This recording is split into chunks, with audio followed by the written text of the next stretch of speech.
Alors en fait nous n'allons rien vous cacher. Avec Isabelle et Olivier, nous espérions jusqu'au dernier moment avoir la présence du lauréat. D'ailleurs, il y a une sorte de lien avec ce qui vient d'être dit, puisque le lauréat n'est autre que le Premier ministre, mais il est excusé pour cause de séance à l'Assemblée. Vraiment, jusqu'au dernier moment, il pensait pouvoir nous rejoindre. On me dit que ce sont les députés de la France Insoumise qui ont fait exprès pour qu'ils ne puissent pas venir.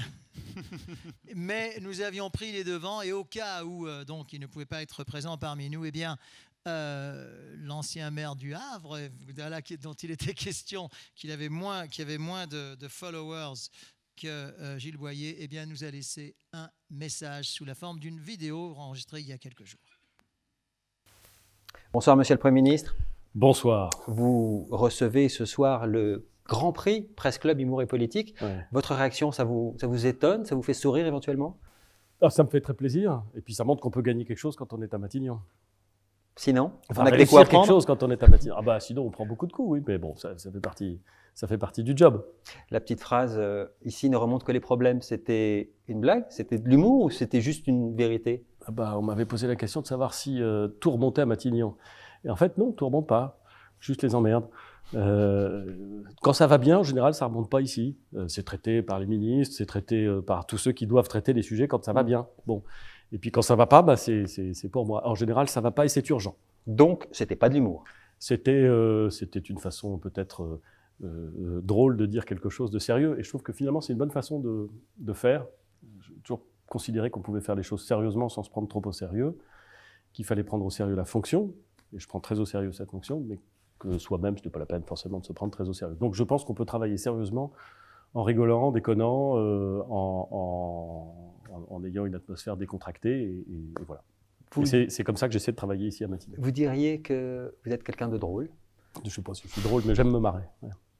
J'aime vraiment ça. Je trouve que ça fait partie des bons moments de la vie, c'est une forme d'hygiène de vie. Il y a beaucoup de rire à Matignon? Oui. Contrairement à ce qu'on imagine, il y a beaucoup de rire, parce que ceux avec qui je travaille savent comment je travaille, et qu'en général, si je les ai choisis, c'est parce qu'on a une façon de travailler qui est assez proche, et donc ça vanne, ça rigole, ça fait des imitations? Ça fait beaucoup d'autodérision aussi, hein, parce que on mérite de faire de l'autodérision. Vous faites des imitations aussi, paraît-il, qui font beaucoup rire? J'aime beaucoup ça, oui. Ça fait plutôt pas mal rigoler ceux qui les attendent, et surtout ceux qui les attendent pas. Vous imitez qui? Plein de gens, mais je le ferai pas devant la caméra, Olivier Galdi. Non. Vous ne m'aurez pas. Non. Vous ne m'aurez pas. Vous êtes sûr? Pas de ce C'est le soir ou jamais, vous avez le prix? Oui, mais non. Et donc je ne le ferai pas parce qu'il ne resterait que ça. Vous diriez que le rire, c'est quelque chose d'important en politique? Ça pourrait être presque une vertu, d'une certaine manière? Il y a quelqu'un qui disait que l'humour, c'était la politesse du désespoir. C'est une assez jolie formule, je dois dire. Je pense que c'est très important en politique, mais en vérité, je pense que c'est très important dans la vie. Mettre un peu de distance entre soi et les événements, prendre un peu de hauteur et de décalage. Le rire est toujours important. Vous avez eu comme mentor en politique Alain Juppé. C'était la bonne école pour le rire? C'est un type poilant. C'est de l'humour? Non, mais on le présente souvent comme un homme austère. Et il faut reconnaître qu'il peut être sérieux. Mais moi, je me suis toujours bien marré avec lui. Il peut être très marrant. Si je comprends bien, le rire en politique permet d'apporter éventuellement un peu de distance. Il permet d'apporter un peu de distance, oui, entre la réalité et soi-même, c'est important. Quand il est à base d'autodérision, il y a même une forme d'hygiène assez fondamentale. Ça évite d'avoir la grosse tête. Vous diriez que l'humour vous permet de supporter l'enfer de Matignon, décrit par vos prédécesseurs? C'est pas un enfer, Matignon. Donc l'humour ne permet pas de supporter l'enfer. L'humour, il doit accompagner, il m'accompagne dans la vie. Et j'aime les gens qui me font rire, j'aime faire rigoler les gens que j'aime bien. Je trouve que ça fait partie de la vie. Et au fond, même quand on exerce son activité à Matignon, quand on a l'honneur d'être Premier ministre, il ne faut pas oublier d'être soi-même. Gilles Boyer va venir chercher votre prix, maintenant. Il a eu un prix lui aussi. Oui, lequel est le plus drôle des deux? Je dois dire que je suis très surpris, car Gilles Boyer est un homme qui est unanimement connu pour n'avoir absolument aucun humour. Les seuls moments où il est drôle, c'est quand éventuellement il répète des blagues que je lui ai soufflées. Et je vous souhaite beaucoup de courage parce que vous allez probablement considérablement vous emmerder en l'écoutant. Merci beaucoup, Monsieur le Premier ministre. Il va adorer ce passage. Je suis sûr, parce qu'on va le garder, parce qu'il est sur scène pour récupérer le prix. C'est maintenant, c'est à vous, Gilles Boyer. Venez chercher après ça le prix du Premier ministre. Merci. Merci.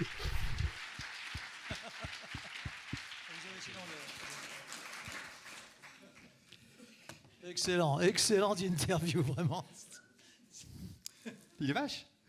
Ouais, vous voyez, ça c'est mon ami. Donc ça vous donne une idée de ce que peuvent dire mes ennemis. Et comme vous le constatez, les rares jours où je suis potentiellement moi-même un peu mis en valeur, ils s'arrangent pour me voler la vedette. Ce qu'ils n'avaient peut-être pas prévu, c'est que j'aurai le dernier mot ce soir, potentiellement.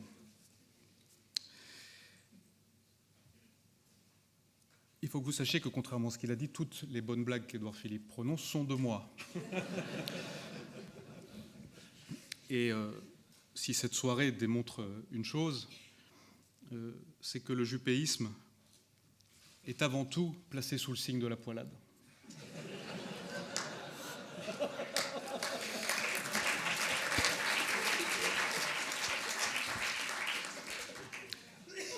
D'ailleurs,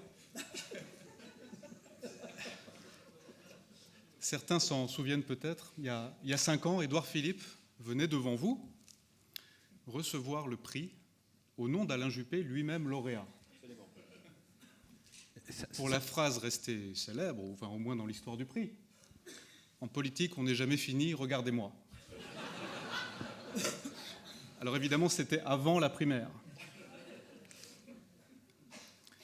Donc il y a 5 ans, Édouard venait recevoir le prix de la part d'Alain Juppé. Il ne me reste plus qu'à deviner qui viendra dans 5 ans recevoir le prix à ma place. En tout cas, pour avoir accompagné Édouard à Matignon pendant presque 2 ans, avant de voguer désormais vers d'autres horizons, et je le remercie de m'avoir libéré, je peux témoigner, comme il vient de le faire, que l'humour est un outil précieux dans les fonctions qu'il occupe. Et j'ai noté qu'il y a quelques années, on en a eu un échantillon ici, vous avez décidé d'inclure les saillies d'humour involontaire dans votre sélection. À titre personnel, je l'ai déploré, même si ce soir je comprends mieux les motivations de ce choix, parce que c'est sans doute les saillies les plus drôles, même si elles ne révèlent pas toujours, de la part de leur auteur, un grand sens de l'humour.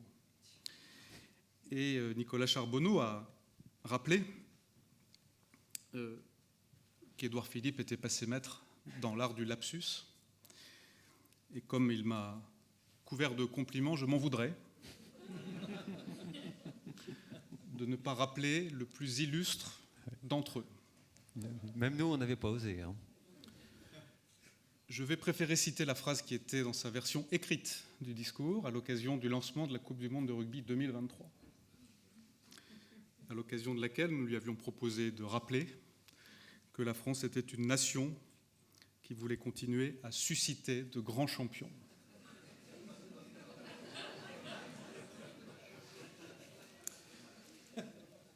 Sa langue a fourché. Vous en trouverez des extraits à l'envi sur Internet. Et une syllabe du verbe susciter a malencontreusement sauté au prononcé. Alors autant vous dire que si je suis fier d'être son ami, si j'ai été heureux et fier d'être son collaborateur, je me sens parfaitement incapable d'être son psychanalyste.